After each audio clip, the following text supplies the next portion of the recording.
Hello everyone, আসসালামু আলাইকুম। আশা করি যে যেখানে বসে ভিডিওটি দেখছেন সবাই ভালো আছেন, সুস্থ আছেন। হাজির হয়ে গেলাম নতুন আরও একটি রেসিপি নিয়ে। আজ আমি আপনাদের সাথে শেয়ার করছি নতুন আলু এবং মুরগি দিয়ে একটা রেসিপি, আর কিভাবে একটু বেশি মজা করে কালার সুন্দর করে রান্না করা যায় সেই সকল টিপস সহ থাকছে আজকের রেসিপি। আশা করব পুরো ভিডিও জুড়ে সাথেই থাকবেন। তাহলে চলুন মূল রেসিপিতে যাওয়া যাক। প্রথমে একটা মশলা তৈরি করে নিচ্ছি আমি। তো এখানে আমি নিয়েছি 3টি পেঁয়াজ, আর নিয়েছি 7 কোয়া রসুন, আর দিয়ে দিলাম গরম মশলা। এখন এর সাথে দিচ্ছি 1 চা চামচ আদা বাটা, 1 চা চামচ জিরা বাটা, 1 চা চামচ শুকনা মরিচের গুঁড়া। এখন আমি ব্লেন্ড করে নিচ্ছি। চলে আসলাম রান্নায়। কড়াই বসিয়ে দিয়েছি, আর কড়াইটা যখন গরম হয়ে গিয়েছে তখন দিয়ে দিলাম এখানে পরিমাণ মতো তেল। এই পর্যায়ে এখন তেলটা গরম হওয়া পর্যন্ত আমি অপেক্ষা করছি। তেলটা যখন গরম হয়ে গিয়েছে তখন দিয়ে দিয়েছি এখানে তেজপাতা। আর তেজপাতাটা যখন গরম হয়ে যাবে সেই পর্যায়ে আমি সেই মশলাটা দিয়ে দিব। আর আমি যতটুকু যা দিয়েছি একটা মুরগির জন্যই দিয়েছি, আপনারা চাইলে আর একটু কমিয়েও দিতে পারেন।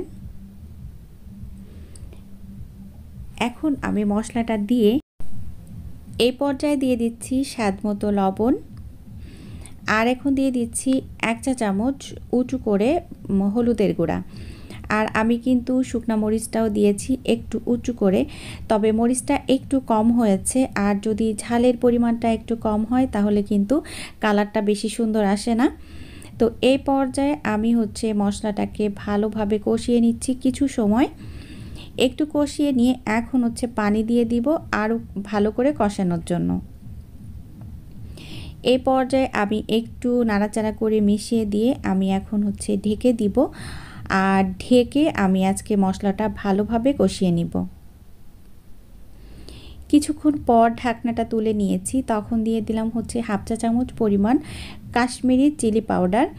আর এই কাশ্মীরি চিলি পাউডারটা আসলে ঝাল হয় না, একটু লাল হয় বেশি, ওই জন্য দিয়েছি। আপনাদের কাছে যদি এই পাউডারটা না থাকে কোনো সমস্যা নেই, আপনারা শুধু মরিচের পরিমাণটা একটু বেশি দিয়ে দিবেন। কারণ আমি যে মুরগি রান্না করেছি, বাচ্চারা মুরগিতে ঝাল খেতে পারে না, সেজন্য ঝালটা কম দিয়েছি।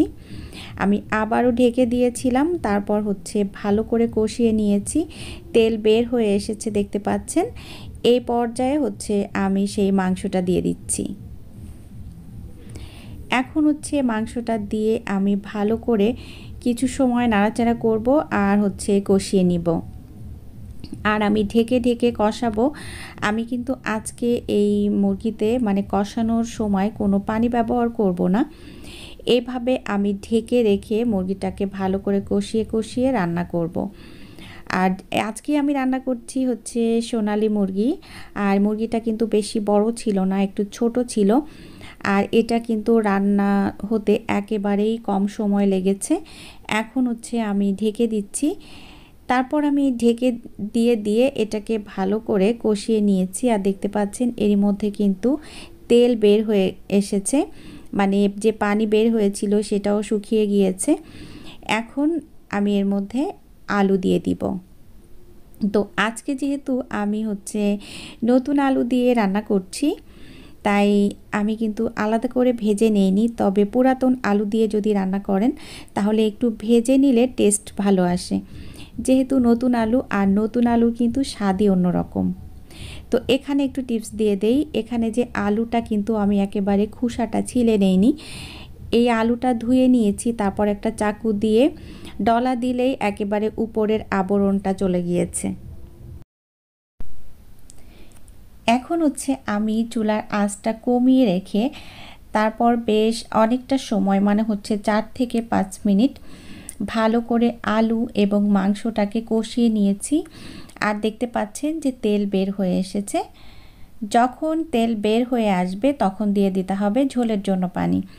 তো আজকে যেহেতু আমি আগে থেকে কোনো পানি ব্যবহার করিনি, তাই এই পর্যায়ে আমি একটু পানির পরিমাণটা বেশি দিয়েছি।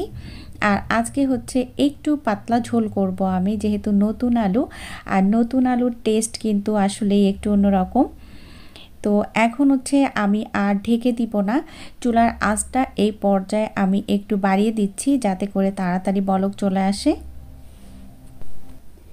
এরই মধ্যে কিন্তু বলক চলে এসেছে দেখতে পাচ্ছেন, আর ঝোলটাও কিছুটা কমে গিয়েছে, তবে আমি আরও কিছুটা ঝোল কমাতে চাচ্ছি। এই যে দেখতে পাচ্ছেন একেবারে লাস্ট পর্যায়ে চলে এসেছি। আমি আসলে এতটুকু ঝোল রাখতে চাচ্ছি, ওই জন্য এই পর্যায়ে আমি হচ্ছে এখন দিয়ে দিব ভাজা জিরার গুঁড়া, আর হচ্ছে দিয়ে দিব ভাজা গরম মশলার গুঁড়া। আর এটা হচ্ছে আমি এখনই করে নিয়েছি, কারণ যখনই আপনি মাংস রান্না করবেন তখন যদি ভাজা জিরা এবং ভাজা গরম মশলার গুঁড়া ব্যবহার করেন, সেই রান্নার টেস্ট কিন্তু অনেক গুণে বেড়ে যায়, কারণ হচ্ছে একেবারেই মানে টাটকা একটা স্বাদ আসে। তারপর দিয়ে এখন হচ্ছে আমি একটু মিশিয়ে নিলাম, আর এখন হচ্ছে আমি কিছুক্ষণ রেখে দিব, চুলাটা বন্ধ করে একটু ঢেকে রাখবো। এতে করে যেটা হবে, এই তরকারির কালারটা অনেক সুন্দর আসবে। যে কোনো সময় রান্না করে যদি আপনি একটু কিছু সময় রেস্টে রাখেন, তাহলে সেই মানে তরকারির কালারটা একেবারে পারফেক্ট চলে আসে। গরম থাকা অবস্থায় কিন্তু কালারটা সুন্দরভাবে বোঝা যায় না। অলমোস্ট হয়ে গিয়েছে, এই যে দেখতে পাচ্ছেন, আমি এখন সার্ভ করে নিচ্ছি। তো এতক্ষণ যারা আমার সাথে ছিলেন সবাইকে অসংখ্য অসংখ্য ধন্যবাদ। সবাই ভালো থাকবেন, আমার জন্য দোয়া করবেন। আগামী রেসিপি দেখার আমন্ত্রণ জানিয়ে বিদায় নিচ্ছি। আল্লাহ হাফেজ। আসসালামু আলাইকুম।